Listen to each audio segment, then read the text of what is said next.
क्रमिक भूख हड़ताल का चौथा दिन था। विगत माह 11 नवंबर को हकीमी हॉस्पिटल की लापरवाही के चलते असमय ही वैष्णवी चौहान की मौत हो गई थी।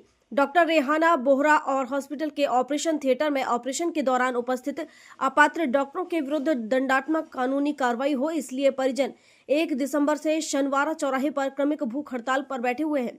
इस क्रमिक भूख हड़ताल के तीसरे दिन जिला अधिवक्ता संघ अध्यक्ष सत्यनारायण बाग, मराठा सेवा संघ, श्री इक्षेश्वर हनुमान मंदिर ट्रस्ट लोधीपुरा, ग्रामीण कांग्रेस अध्यक्ष रविंद्र महाजन, कांग्रेस प्रदेश महासचिव सरिता राजेश भगत, पार्षद अजय उदासीन, कांग्रेस पूर्व एससी मोर्चे जिला अध्यक्ष विनोद मोरे आदि संगठन के पदाधिकारी उपस्थित हुए। कांग्रेस कार्यकर्ताओं ने भाजपा के नेताओं की सद्बुद्धि के लिए हवन यज्ञ किया। हम पूरा कांग्रेस पार्टी इनके समर्थन में है। 27-28 दिन हो चुके घटना को, और उसके बाद में प्रशासन बिल्कुल सोया हुआ है, कोई कार्रवाई नहीं हो रही है। और जो अंधाधुंध हॉस्पिटलों में जो मन माफे वसूली की जा रही है, पैकेज चल रहा है कि 1.5 लाख 2 लाख रुपए अगर डिलीवरी करवाना है तो 2 लाख तक इनका पैकेज बनता है। उसके बाद में अगर छोटी मोटी कोई बीमारी भी है तो उसमें इनका जो चार्ज है हॉस्पिटल के रूम का, उसका 5 स्टार होटल का जो चार्ज रहता है उस टाइप से ये वसूली करते हैं। और जिसके परिवार का जो पेशेंट रहता है वो तो मजबूर रहता है, वो जो बोलता है वो हाँ में हाँ लगाता है। तो इसके ऊपर सरकार का पूरा ध्यान नहीं है। सरकारी हॉस्पिटलों में आज ही पत्रिका में छपा है कि कम से कम 6-7 डॉक्टरों की कमी है, और कुल मिला के ग्रामीण क्षेत्र में तो डॉक्टर ही नहीं है। तो भारतीय जनता पार्टी के लोग क्या सोए हुए, हमें लगता है कि सोए हुए हैं, या वो भी कहीं ना कहीं इनके साथ में इनका भी उनके ऊपर संरक्षण है। इसीलिए तो प्राइवेट हॉस्पिटल वाले इतना पैसा ले रहे हैं। तो जब हमको जानकारी है तो क्या भारतीय जनता पार्टी के नेताओं को जानकारी नहीं है कि वो प्राइवेट हॉस्पिटल कितना कमा रहा है? अभी जो भारत सरकार की योजना है उसमें भी करोड़ों अरबों रुपए का पूरे देश में भ्रष्टाचार चल रहा है। पेशेंट एडमिट होता है, इलाज 1 दिन का होता है, 5 दिन के उनके पैसे निकाले जाते हैं। और ये तमाम हॉस्पिटल वाले इस पर जवाबदार है। हमारा प्रशासन से निवेदन है कि इस घटना के ऊपर कार्रवाई की जाए, और जो दोषी है उनके ऊपर किसी भी कीमत में उनको छोड़ा न जाए। तो निजी अस्पतालों में जो अव्यवस्थाएं फैली है और सरकारी वहाँ पे डॉक्टरों की कमी है, तो मैं वही सरकारी हॉस्पिटल की तो बात की मैंने। प्राइवेट हॉस्पिटलों में डॉक्टर नहीं है, उसके बाद भी इधर उधर से टेम्परेरी डॉक्टरों को बुलाया जाता है, और वो 10 मिनट के लिए डॉक्टर देखता है और उसके बाद में डॉक्टर चला जाता है और पैसा पूरा लिया जाता है।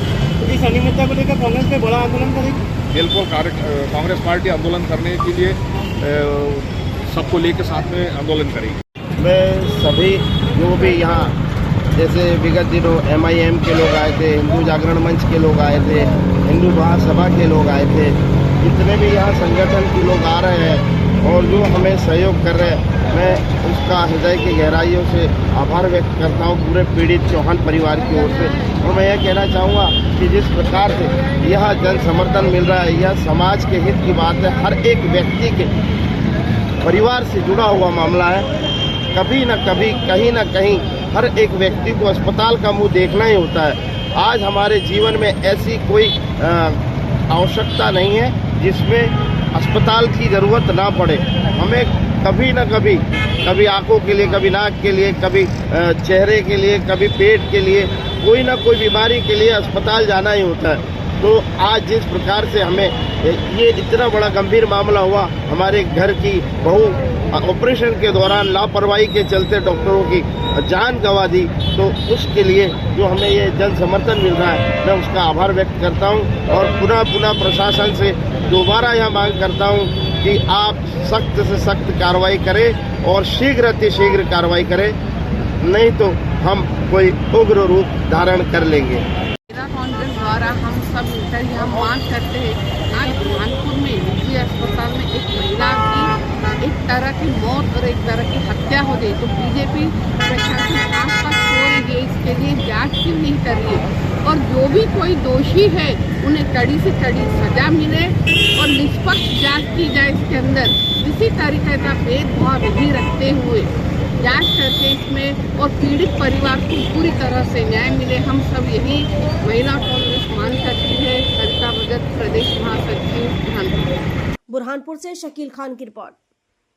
विगत दिवस नगर सालीचौका के शासकीय कन्या शाला में ब्रह्म कुमारी संस्था द्वारा आयोजित नशा मुक्ति अभियान का आयोजन कराया गया। कार्यक्रम के मुख्य अतिथि भाजपा नेता डॉक्टर प्रखर राय द्वारा छात्राओं द्वारा निकाली जा रही नशा मुक्ति अभियान रैली को हरी झंडी दिखाकर इस अभियान का शुभारंभ कराया गया एवं श्री राय द्वारा समाज को हर प्रकार के नशे से दूर रहने का संदेश दिया गया और अपने संबोधन में कहा गया कि नशा मानसिक रूप से कमजोर व्यक्ति ही करते हैं। यदि नशा करना ही है और नशा जरूरी है तो जीवन में अपने लक्ष्य को प्राप्त करने का करें, ईश्वर भक्ति या देशभक्ति का नशा करें। साथ ही नई युवा पीढ़ी को भी नशे से बचने हेतु समझाया गया। इस अवसर पर नगर के वरिष्ठ नागरिक राम नारायण बड़कुल, गोपाल साहू, समाजसेवी रामेश्वर प्रचार, अशोक कुमार रघुवंशी, शिक्षक शिक्षिकाएं, स्टाफ, वरिष्ठ पत्रकार अवधेश, वरिष्ठ राजयोग शिक्षिका ब्रह्म कुमारी प्रीति दीदी, ब्रह्म कुमारी वंदना दीदी, ब्रह्म कुमार ऋषि भाई, ब्रह्म कुमार केदार भाई, ब्रह्म कुमारी अंजलि दीदी, पुलिस बल से आरक्षक सौम्या कतिया, श्री पटवा एवं समस्त छात्राएं उपस्थित रहीं। गाडरवारा से संजय गुप्ता की रिपोर्ट। गंजबसौदा में बर्रीघाट राजेंद्र नगर स्थित बाबा रामदेव मंदिर में विभिन्न देवी प्रतिमाओं की प्राण प्रतिष्ठा एवं पंचकुंडीय रुद्र महायज्ञ के उपलक्ष्य में आयोजित हो रही संगीतमय श्री राम कथा के समापन पर प्रेम मूर्ति पूज्य श्री प्रेम भूषण महाराज ने कहा कि जब जीव विषयों में लिप्त हो जाते हैं तो भगवान की स्मृति भी क्षीण हो जाती है। जैसे सुग्रीव को राज्य मिलने के बाद प्रभु राम का स्मरण न रहा। 5 दिसंबर को देव प्रतिमाओं की प्राण प्रतिष्ठा के साथ 6 दिसंबर को विशाल भंडारे का आयोजन किया गया है। राम कथा के दौरान कथावाचक प्रेम भूषण महाराज ने कहा कि गृहस्थों को वर्ष में 1 या 2 बार अवश्य धाम यात्रा करनी चाहिए, क्योंकि परम धाम की प्राप्ति प्रभु की अनुकंपा से ही संभव है। महाराज जी ने कहा कि भगवान तक पहुँचने की यात्रा के लिए पहले सदगुरु के आश्रय में जाना आवश्यक है। प्रणाम, सेवा और धारिता के महत्व पर विवेचन करते हुए उन्होंने बताया कि जो भगवत संकेत समझकर लौट आता है वही सौभाग्यशाली है। कथा में किष्किंधा के अयोध्या तक के प्रसंगों का रेस्पॉन्ड करते हुए महाराज श्री ने किष्किंधा कांड, सुरंदर कांड, लंका विजय और राम राज्याभिषेक के प्रसंगों का भावपूर्ण गायन किया। हनुमान जी के दासत्व, सेवा भाव और प्रभु के अनुग्रह की व्याख्या करते हुए कहा, भगवान की सेवा सभी से नहीं हो पाती। संसार की चिंता से पहले स्वयं को भगवान के चरणों में ले जाना चाहिए। सत्य को बुद्धि से जानने की नहीं, आस्था से मानने की आवश्यकता है। उन्होंने कहा कि जीव की अंतिम इच्छा अपने उद्गम में लौटना है। जैसे नदियों का लक्ष्य सागर ही होता है।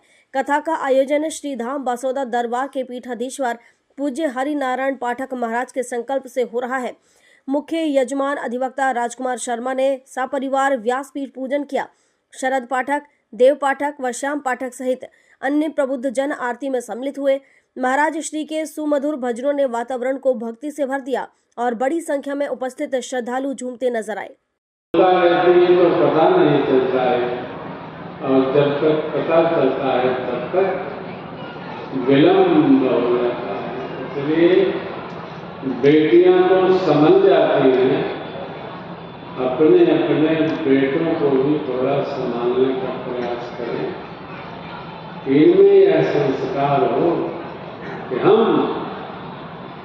किस लिए आए हैं। मैंने मानुष जन्म लिया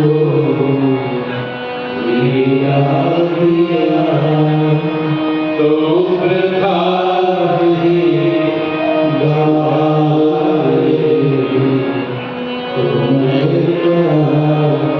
गंजबसौदा से ओम प्रकाश चौरसिया की रिपोर्ट। मंगलवार को महिदपुर के शासकीय चिकित्सालय के सामने स्थित धनवंतरी क्लिनिक पर हुए शर्मनाक, मानवता को झकझोर देने वाले इस घटनाक्रम के बाद आरोपी डॉक्टर विमल पाठक पर शीघ्र प्रकरण दर्ज करने और गिरफ्तारी की मांग को लेकर परिजन थाने पर पहुंच गए।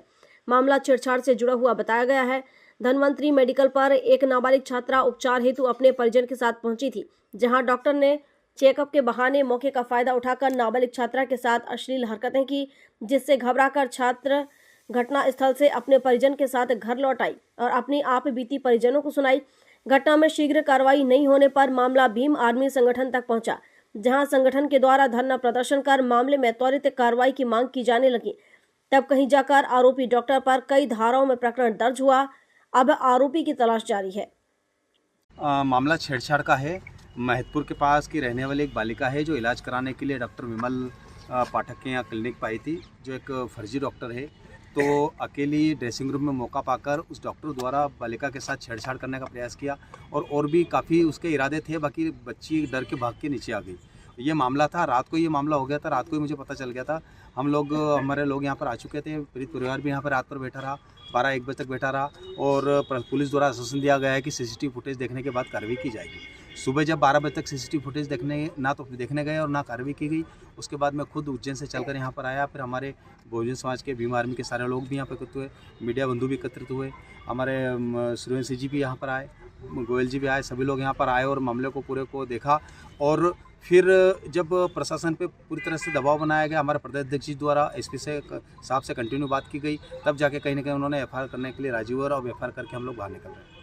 ये किस स्थान पर है क्लिनिक और ये घटना कहाँ पर हुई थी? ये क्लिनिक महतपुर सिटी में सिविल हॉस्पिटल के सामने क्लिनिक है, धन्वंतरी मेडिकल। ये घटना किस दिन की और क्या समय रहा होगा इसका? कल दिनांक 12:30 बजे की, कल 2 तारीख को।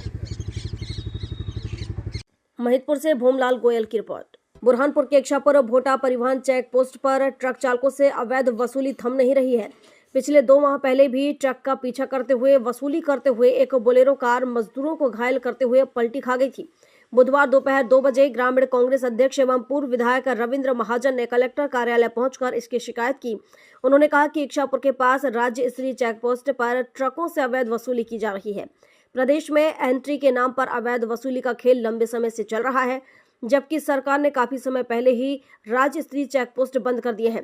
कर्मचारी खुद को राज्य परिवहन विभाग का अफसर बताकर ट्रकों की वसूली कर रहे हैं। प्रत्येक ट्रक चालक से 500 रुपए से लेकर 2000 रुपए तक के लिए जा रहे हैं। हर दिन लाखों रुपए की अवैध वसूली होने के बाद भी परिवहन विभाग एवं प्रशासन इस ओर ध्यान नहीं दे रही है। आदरणीय कलेक्टर महोदय जी से मिलने आए थे, जो गांव-गांव में भट्टी को छोड़ के अवैध रूप से जो शराब बिक रही है और वहाँ पे गांव-गांव का माहौल बिगड़ते जा रहा है, वही बात को लेके हमने कलेक्टर साहब से बात की और कलेक्टर साहब ने आश्वासन दिया कि हम इसकी जांच कराते हैं। अभी जैसे इच्छापुर पे जो आरटीओ बैरियर बंद हो चुका है, उसके बाद भी वहाँ पे कुछ पदस्थ अधिकारी कर्मचारी है, वो बाहर के अवैध बच्चों को वहाँ नौकरी पे रखा है और उनसे रात में वसूली की जाती है। तो उसी को लेके बीच में एक एक्सीडेंट भी हो चुका था महाराष्ट्र की गाड़ी का, और किसी भी तरीके से उनको अधिकारी नहीं पैसा वसूलने का। गाड़ी तो जांच कम होती है, पैसा दो और गाड़ी को लेकर चले जाओ, उसमें गाड़ी में कुछ भी सामान हो। बुरहानपुर से शकील खान की रिपोर्ट। उमरिया में कांग्रेसियों ने किसानों से 3100 रुपए की एमएसपी पर धान खरीदी की मांग को लेकर प्रदर्शन करते हुए भाजपा सरकार को निशाने पर लिया और किसानों से झूठा वादा करके सत्ता हासिल करने का आरोप लगाया। प्रदर्शन कर रहे कांग्रेसी नेताओं ने भाजपा सरकार को उसके द्वारा चुनाव पूर्व किसानों से किए गए चुनावी घोषणा पत्र की याद दिलाते हुए छत्तीसगढ़ की सरकार से सीख लेने की नसीहत दी और धान का समर्थन मूल्य 3100 रुपए करने राज्यपाल के नाम ज्ञापन सौंपा गया। जब चुनाव में जाती है, वैसे भी आती है, तो एक वचनबद्धता करती, कमिटमेंट करती है और उस कमिटमेंट के आधार पे जो घोषणा पत्र बनाए जाते हैं और उसके ऊपर पूर्ति करती है। मध्य प्रदेश जो वर्तमान सरकार, उसने कहा था कि जब हमारी सरकार बनेगी 3100 रुपए में हम गेहूं धान खरीदेंगे। वही इसी बात को लेकर छत्तीसगढ़ सरकार की, परंतु मध्य प्रदेश की सरकार जो है पूरी तरीके से जन विरोधी होने के कारण यहाँ पे 3100 रुपए में धान नहीं खरीदा जा। वही दूसरी तरफ देखा जाए, छत्तीसगढ़ छोटा राज्य है, संसाधन कम है, इसके बाद वहां पे 3100 रुपए में खरीदा जा रहा। निश्चित रूप से दो भारतीय जनता पार्टी के दो राज्यों के बीच में एक विरोधाभास की स्थिति है। इसको मध्य प्रदेश की सरकार को समझना चाहिए और सर मानना चाहिए मध्य प्रदेश की सरकार को, जो छत्तीसगढ़ की सरकार से सीख ले और यहाँ के किसानों को 3100 रुपए में धान खरीदे। हमारा यही कहना। इसके द्वारा जो एमएसपी को लेकर के बीजेपी की सरकार ने, भारतीय जनता पार्टी की सरकार ने मध्य प्रदेश की जनता से जो है जिस तरह से वादा खिलाफी करके झूठ बोलकर सरकार में बैठी है, वही मांग को लेकर के कि धान खरीदी जो है 3100 रुपए खरीदी जाए, कम दर पर न खरीदे जाए और खरीदी केंद्र में किसानों के लिए व्यवस्थित तरीके से टाइम पर उनका जो है धान खरीदा जाए, अव्यवस्था ना हो, किस तरह से किसी की जान हानि ना हो। यह मांग जो है हम राज्यपाल के माध्यम से आज जो है उमरिया कलेक्टेड में ज्ञापन कांग्रेस उमरिया द्वारा एक ज्ञापन माननीय राज्यपाल महोदय को संबोधित, जिसमें किसानों के लिए धान खरीदी का समर्थन मूल्य 2369 से 3100 किए जाने की मांग की गई है और साथ ही अन्य कई बिंदु में है, उनको परीक्षण करके शासन को कार्रवाई के लिए भेजेंगे। जो सरकार के द्वारा खरीदी की जा रही धान की, वो 2369 रुपए खरीदी की जा रही, जो कि एमएसपी जो है मध्य प्रदेश के हिसाब से बहुत कम है, जबकि बीजेपी सरकार ने अपने संकल्प पत्र पे यह वादा किया था कि हम मध्य प्रदेश के किसानों को 3100 रुपए क्विंटल धान हम खरीदेंगे, लेकिन हमारे मध्य प्रदेश के किसानों के साथ घोर अन्याय हो रहा है। जबकि भाजपा की सरकार वहीं छत्तीसगढ़ पे है, वहां पर 3100 रुपए की दर से क्विंटल प्रति क्विंटल के हिसाब से धान खरीदी जा रही है। इसी विषय को लेकर हम लोग आज पूरे युवा कांग्रेस के साथ ही यहाँ कलेक्टर महोदय के यहाँ ज्ञापन देने आए। उमरिया से दीपू त्रिपाठी की रिपोर्ट।